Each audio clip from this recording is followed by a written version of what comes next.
Hai baby, minta satu penyapu boleh? Penyapu, okey.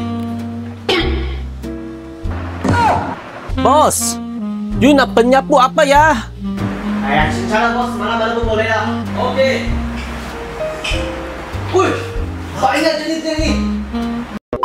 Ramai pelanggan masuk kedai kita dan bagi tahu, David, saya nak beli penyapu. Tetapi pelanggan kita ni dia tak tahu penyapu itu pakai di mana dan apa jenis penyapu dia nak beli. So, hari ini David nak bagi tips untuk tuan-tuan dan puan-puan. Cara nak memilih penyapu, cara nak pakai penyapu, dan apa jenisnya penyapu nak pakai.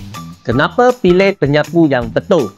Bayangkan bekerja pakai penyapu yang salah, dia kerja banyak kali tapi tempat dia masih kotor atau berdebu.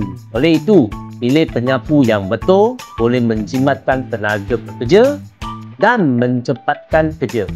Dekat mana nak pakai penyapu itu? Dalam indoor yang tahu licin, kita pakai penyapu yang halus dan lembut.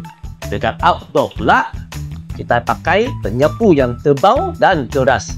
So, lain kali semasa beli, tanya dulu, penyapu nak pakai indoor ke outdoor?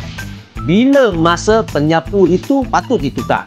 Jikalau tuan-tuan dan puan-puan nampak penyapu dah jadi macam ni, itulah tanda power dia sudah tak ada dan masa untuk bertukar. Apa yang kita tengok masa nak beli penyapu?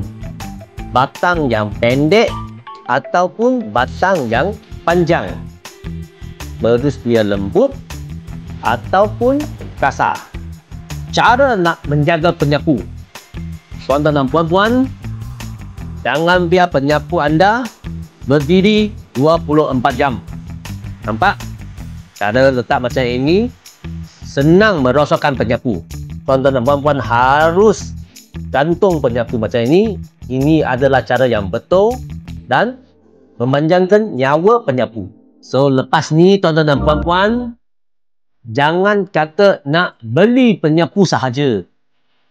Anda kena tahu penyapu yang mana lagi sesuai.